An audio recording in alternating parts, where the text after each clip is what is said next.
विश्वास है ना तुम्हें राम के आने का?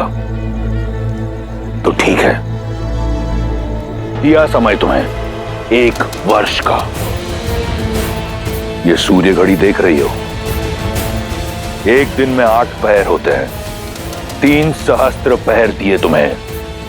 इन 3 सहस्त्र पहरों के बाद अपनी इच्छा से तुम अपना निर्णय बदलकर मुझसे प्रेम करोगी, मुझसे विवाह करोगी, अन्यथा यह दायित्व मेरा बल निभाएगा। अब से हर क्षण जब तुम राम को स्मरण करोगी तो रावण का विचार भी तुम्हें अवश्य आएगा। जाओ, कर लो अपने राम की प्रतीक्षा, ले लो मेरे धैर्य की परीक्षा।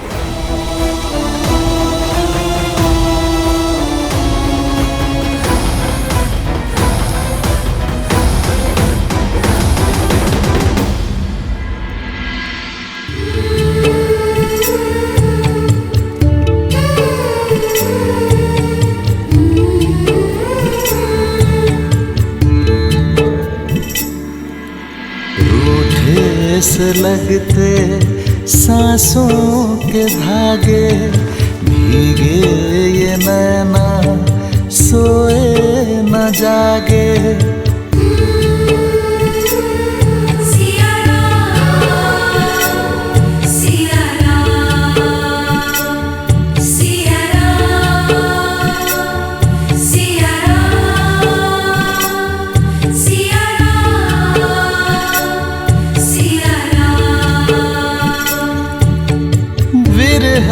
की आग में जले सिया राम, एक है तन और एक है प्राण।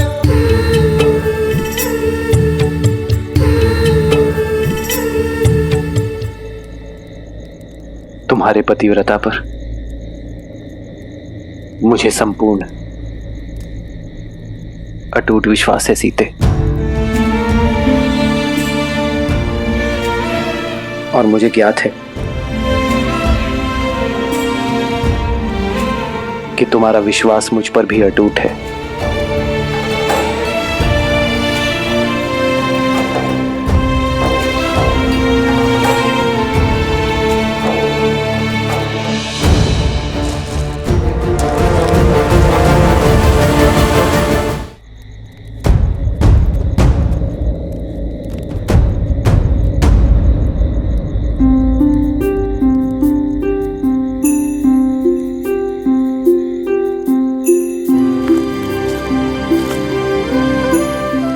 हनुमान,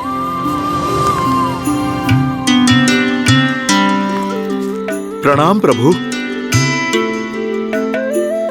वहां क्षितिज की ओर क्या देख रहे थे हनुमान? प्रभु, उस ओर पूर्व दिशा है।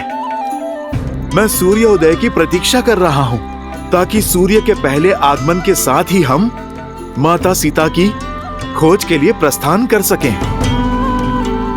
आप अपनी सारी शंका, सारी चिंता हम पर छोड़ दीजिए। प्रभु, हनुमान के लिए माता अंजनी और माता सीता में कोई अंतर नहीं है। मैं आपको वचन देता हूं, चाहे मुझे आकाश पाताल एक ही क्यों ना करना पड़े, मेरे प्रभु श्री राम और माता सीता का मिलन अवश्य होगा। प्रभु,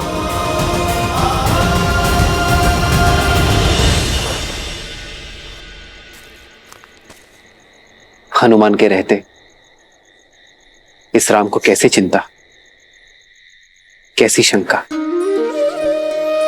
अब सूर्य की किरण धरती पर पहुंचे या ना पहुंचे, मन में विश्वास की किरण अवश्य आ गई है हनुमान। मुझे विश्वास है कि तुम मेरी सीता को ढूंढ लोगे।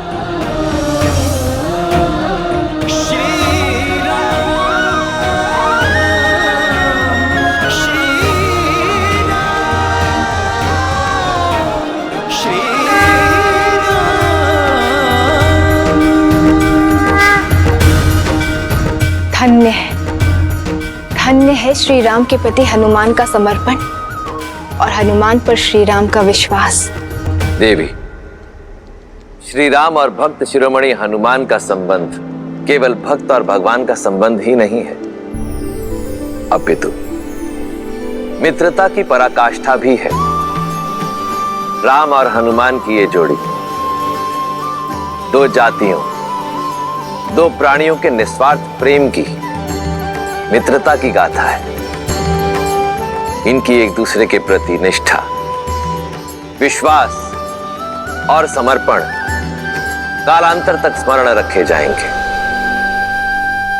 हनुमान के विश्वास ने तो मेरे मन में भी आशा का दीप जला दिया है।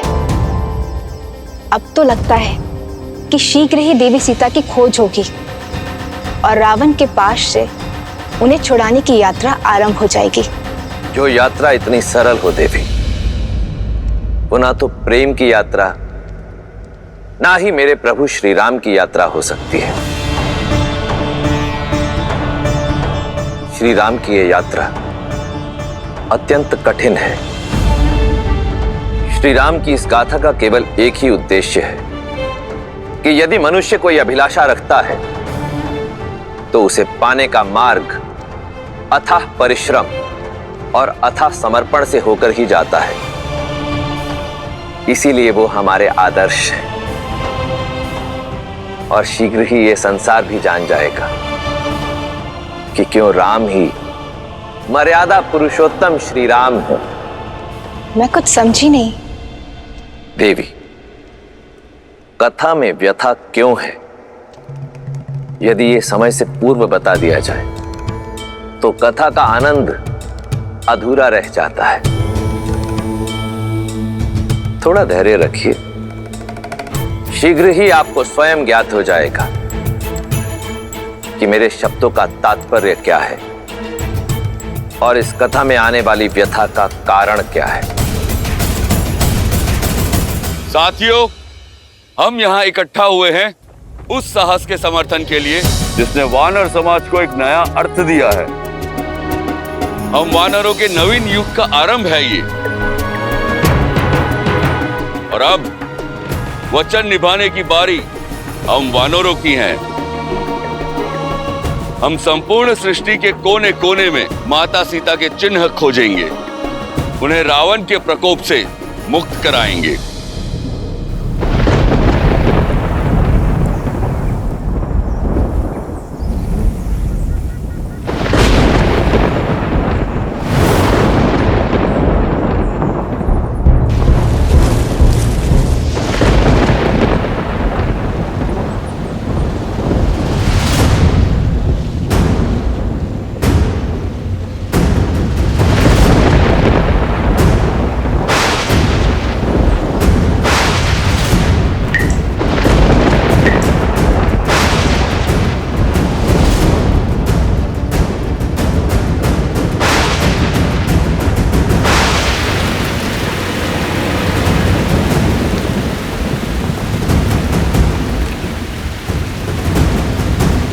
वर्षा, ये तो अशुभ संकेत है। हाँ, अशुभ संकेत है। अब हम सब आगे कैसे बढ़ेंगे महाराज सुग्रीव?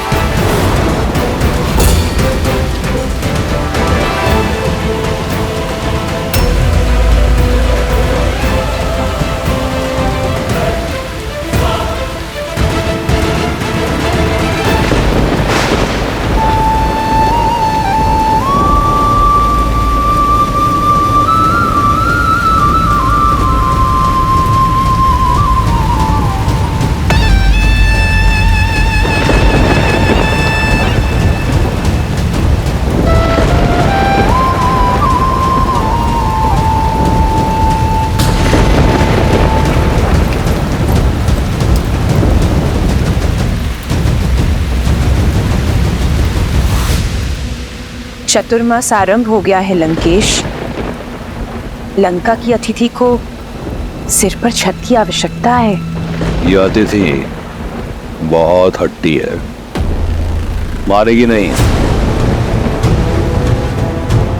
वर्षा की बूंदें गिरने दो, वर्षा की बूंदें इसके हृदय पर गिरेंगी और उससे राम का नाम धोकर उसे स्वच्छ कर देगी। इसके उपरांत मैं उस पर रावण का नाम लिखूंगा लंकेश, आज कोच उपदेश मंदोमंद उतरी। मैं अपने उद्देश्य को देखने में बहुत व्यस्त हूं।